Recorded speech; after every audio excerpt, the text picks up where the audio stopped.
This is Philosophy Bites with me, David Edmonds. And me, Nigel Warburton. Philosophy Bites is available at www.philosophybites.com. Philosophy Bites is made in association with the Institute of Philosophy.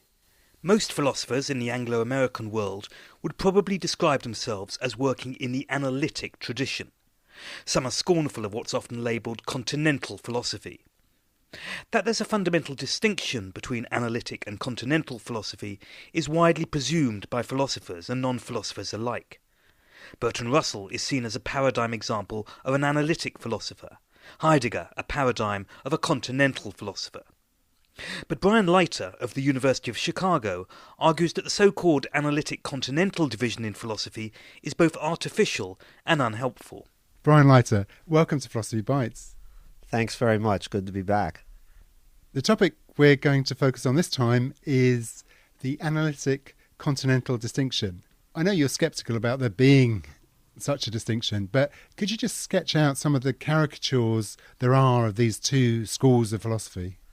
The standard story goes something like this. Analytic philosophers use formal logic. They express themselves clearly. They conceive of philosophy either as a science or as continuous with the natural sciences. Continental philosophy, the standard story goes, they're not interested in the sciences. Their style and influence is more literary. There's less emphasis on clarity and argumentative rigor. And they're sort of anti the natural sciences in a way that a lot of analytic philosophy allegedly isn't. So part of the caricature of the analytic continental divide is based on geography as much as anything. And it's certainly built into the name continental philosophy. But one thing to get off the table right away is that the geography is particularly helpful. It isn't the case that analytic philosophy had nothing to do with the European continent. Indeed, it's the opposite.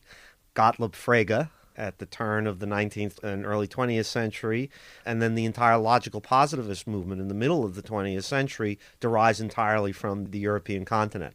So continental here doesn't really mean the European continent. So if we're going to mark this distinction, it's got to be in other than geographical terms. For somebody who's never heard of analytic philosophy, why do you think the name analytic has stuck here? Of course, part of the idea is that analytic philosophers analyze things, and in particular they analyze concepts or terms that people use. And it is true that an awful lot of what gets called analytic philosophy does that in one way or another. So the logical positivists thought that there were certain kinds of analytic truths to be elucidated about the central terms and concepts that figure in the sciences, and the philosophers could do something useful by analyzing those terms, though the actual knowledge about the world would come from empirical science. But it bears emphasizing that most English-speaking philosophers now will not say the only thing we do is we analyze concepts. So now it's become generalized to an allegedly distinctive methodology that has the sort of stereotypical characteristics I mentioned at the start. Nevertheless, we can, given a list of philosophers as a party game, put them into the two categories. If you take a philosopher like Bertrand Russell in his later work, he's definitely an analytic philosopher. You take Heidegger, he's a continental. You take Frege, you've already mentioned, well, clearly analytic. Derrida, well, he's definitely going to be in the continental camp. So it's not as if there isn't a distinction we can make there. Certainly, right, people do that with a great deal of confidence. The problem starts when you say, okay, so we put Derrida in the continental camp, but of course Husserl's in the continental camp, and I thought Marx was in the continental camp. And then you ask the question, what do these three people have in common? And Husserl and Derrida, there are certain points of continuity. Actually, Derrida's early work was on Husserl. Wasn't very good, but it was on Husserl. Derrida and Marx, one can guess what Marx would have thought of somebody like Derrida, and he certainly wouldn't have been happy to hear he was part of Marx's tradition in philosophy. And we can play the same game on the other side. Frege and Russell are analytic philosophers. Michael Dummett is an analytic philosopher. Bernard Williams is an analytic philosopher. Okay, now wait a second. What does Williams have in common with these other three? Certainly not the use of formal logic to solve philosophical problems. Certainly not that he thinks about most of what he's doing as the analysis of concepts and the analysis of meanings. Then it gets a little harder to say what exactly is it that's supposed to unite these figures. Well, let's take the suggestion you've already made that there might be a stylistic difference. On the caricature, at least, continental philosophers are prone to prolixity, complex language. use of technical terms, everyday words used in slightly awkward ways, as far as I'm concerned, so that you think you've understood them, but then somebody comes along and says, oh, no, difference doesn't mean what you think it means. Analytic philosophers purport to be clear about their use of terms, and when they use technical terms, they are prepared somewhere to gloss them. Isn't that a fair distinction? The following is certainly a fair distinction. The distinction between philosophers who are prolix, use very technical language and can be quite difficult and a bit obscure, versus those who aren't. My concern is that particular distinction doesn't track the analytic continental one too well anymore. On the former side, the prolix technical language, we have Heidegger, but we also have Christopher Peacock. And I think it's only sort of a certain kind of parochialism of certain philosophers to think that, oh no, only one side is guilty of that. In terms of, good quality writing, Schopenhauer and Nietzsche are better than just about everybody in the analytic tradition. Analytic philosophers at one point in time, or self-described analytic philosophers, did put a premium on clarity in writing. But I think it's very hard to say, and I'm afraid Professor Dummett gets some of the blame for this, that it is characteristic of English-speaking philosophy now that it puts high premium on clarity and simplicity of language for explaining philosophical problems, with, of course, some honorable exceptions. Is that perhaps because many analytic philosophers are talking to each other rather than to a broader public? There's a great continental intellectual tradition where you are speaking to a wide readership, and in Britain and America and probably in Australia too, where analytic philosophy is practiced, philosophers tend to talk to each other. There may be something to that, though. I would actually want to resist a little bit that characterization of the relative states of affairs. So it's certainly true, for example, here in England, right, that analytic philosophers like H.L.A. Hart and Bernard Williams and others have played a very large role in public debates. They do go testify before parliamentary committees. They sometimes head them, and so on. That doesn't happen in the United States, but the United States is just an anti-intellectual culture, so it's not a peculiarity of philosophy per se. And then if you go to the European continent, well, the major public philosopher of the 20th century was Martin Heidegger. And that's not a model that anyone wants to emulate. But in terms of involvement in the political sphere, and, it's hard to beat the guy who was Hitler's philosopher. So put aside Heidegger, because that's a little unfair to public philosophy, obviously. And take somebody like Habermas. Habermas is certainly an important public figure in German and European intellectual life. The striking thing is that when he writes for the public, he writes much better. He's much easier to read when he does his opinion pieces than in his scholarly work. France, I think, is a special case. There's clearly a certain kind of premium placed on a certain elliptical, slightly enigmatic, oracular pronouncements, I think have more purchase in the public culture there than they may elsewhere. The history of this supposed distinction between analytic and continental philosophy really got going in the 19th century, it seems, and characters like Hegel had a tremendous impact on the style of philosophy. Right. To go back in a way to the caricature question, right? The analytic philosophers, they think the history of philosophy matters up to Kant, and then you skip a century and you get to Frege, and then Wittgenstein and logical positivism, and that's part of the history. Oh, and John Stuart Mill in the 19th century, he's okay. Whereas, of course, for those who sort of self-describe as the continental philosophers, it's after Kant that things become particularly interesting. So Hegel becomes absolutely central, though, of course, an interesting thing in recent years is that Hegel has been reappropriated within English-speaking philosophy, largely through the influence of Wilfrid Sellars, again, a sort of paradigmatically analytic philosopher, whatever exactly that is, and not always a paragon of clarity either. So Hegel does, as it were, mark kind of a dividing line. But even Hegel is a funny sort of dividing line between analytic and continental philosophy, because the history of Hegel's reception and influence on the European continent is a strange sort of history. So Hegel dies in 1831 during the cholera epidemic. In the 1830s and 40s, left and right Hegelians are sort of fighting it out among each other. But at the same time, Schopenhauer's polemics about Hegel are becoming much better known. Starting in the 1840s, we have a kind of materialist turn in German philosophy.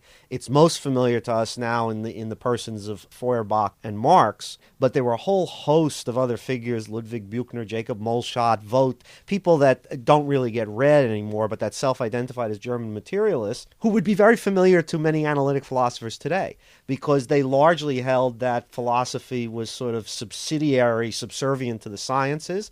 Some of them thought philosophy could just be disposed of entirely, that if you wanted to understand the mind, that was a physiological and biological question, not a philosophical question. And so that was one big strain of anti-Hegelian reaction that got going in the 1840s. The other strand of reaction was back to Kant. Schopenhauer had sort of publicly humiliated Hegel for his obscurantism and his, unintelligible metaphysical system. So neo-Kantianism was on the rise in the second half of the 19th century, so that you get to this, from the standpoint of the present, this very ironic moment when, if you really are interested in Hegel, you want to go to Oxford or Cambridge in 1900. You don't want to go to Berlin, because people don't take Hegel seriously at that point. So with Hegel, the thing that makes him a paradigm source of continental philosophy, seems to me, is that these grand sweeping statements, the descriptive passages that tell you how it is, they don't seem like arguments. It's a description of a vision almost. I'm not sure that's quite fair to Hegel. Hegel has a comprehensive systematic vision, but so does Kant, and so does Hume, and actually so does Descartes, and so does Spinoza, and so on. And Hegel is actually very thick on the ground with arguments. If you read the Phenomenology of the Spirit, the numbered paragraphs are all very condensed arguments in support of certain kinds of claims. If it's not a systematic nature, is it that Hegel has such an emphasis on history and how history shapes us that is a characteristic continental attitude? I think that's a fair suggestion. Certainly one characteristic of most of the figures who are dubbed continental philosophers is they view the history of philosophy as essential to the doing of philosophy. And of course in Hegel, it's really essential in the sense that if you don't understand the history, you won't actually get to the absolute truth, which Hegel is going to give us by the end of the story. Many analytic philosophers self-conceive what they're doing as a scientific enterprise. And just as physicists don't get hung up on the history of false physics, so too analytic philosophers shouldn't get hung up on the history of mistaken views that past philosophers held. I think in reality what happens with the self-identified analytic philosophers is they replicate the mistakes that past philosophers have made without realizing, because they don't know the history. But then you get others, Bernard Williams again is a very good example, who take the history of philosophy quite seriously, yet nobody goes around and says, oh, well, they're really Hegelians or continental philosophers. So now go to the continental side. I think it's true that with the exception of Husserl, it's hard to find figures in the continental traditions in philosophy, and I use the plural purposely because I think there are many different traditions lumped under that label.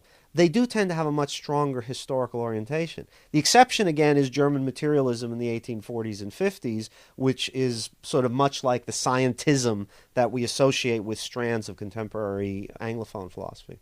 So is what you're saying really that it's wrong to have just a simple two-part classification? What you need is to see this as a continuum. I guess what I really think is that the labels aren't even useful for that. What I think is that after Kant, on the European continent, there are multiple different traditions in philosophy. There's the idealist reaction to Kant, Fichte, Schelling, but Hegel most famously. We have a turn away from idealistic philosophy in Marx and German materialism. We have a back to Kant movement in the late 19th century. We have essentially hardcore philosophical naturalism as a powerful movement in the late 19th century in Europe, against which Frege, the founder of analytic philosophy, and Husserl, the founder of 20th century continental philosophy, phenomenology, are both reacting against the same thing.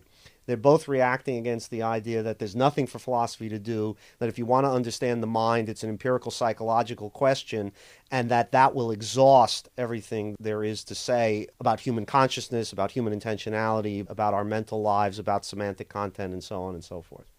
Does that mean we should just dispense with these categories? Lots of philosophers self-identify as analytic philosophers. They say, I'm an analytic philosopher. And departments of philosophy are described as predominantly continental or predominantly analytic. Is that then just a useless distinction altogether? I think it's intellectually useless and pernicious. I think it's sociologically interesting and perhaps useful. But the fact that it's sociologically interesting and useful may not be commended as a philosophical category. So it's undoubtedly true, as you say, that many philosophers self-identify and self-describe that way. that in itself is sort of a striking sociological fact about the professionalization of the discipline. On both sides, it turns out that there are rather unadmirable reasons for so self-describing. So if you self-describe as an analytic philosopher, it entitles you not to know certain things, right? Or to even have to think of them as something that you ought to be vaguely familiar with. So it encourages a really kind of very, I think, destructive sort of parochialism. But the same goes on the flip side. I do think, especially in the United States, though there is some of this in England as well, a lot of philosophers who go out of their way to self-describe as continental want to do so in order to insulate themselves from the sort of criticism and philosophical scrutiny and dialectical engagement that is thought to be sort of, again, in the stereotype, the hallmark of analytic philosophy. Groups self-identify this way, and then it gives them, as it were, a permissible sphere of ignorance and a permissible sphere of incompetence. And that's what strikes me as extremely pernicious about it. In an ideal world, then, we're going to get rid of this self-description as analytical continental. What do we replace it with? We could replace it with philosophy. Perhaps more profitable would be to describe traditions in more substantive terms. So there's a tradition of philosophical naturalism that you can trace in different ways through David Hume, Karl Marx, Ludwig Feuerbach, Friedrich Nietzsche, all the way up to W.V.O. Quine. That's probably more illuminating, because there are, without a doubt, philosophically substantial fault lines within philosophy. And one is between naturalists who think of philosophy as closely connected to the results and perhaps the methods of the sciences, and anti-naturalists who deny that. And that distinction doesn't track continental versus analytic philosophy. Brian Leiter, thank you very much. Thank you, Nigel. There's now a Philosophy Bites book published by Oxford University Press. For more information, go to www.philosophybites.com. For more information about the Institute, go to www.philosophy.sas.ac.uk.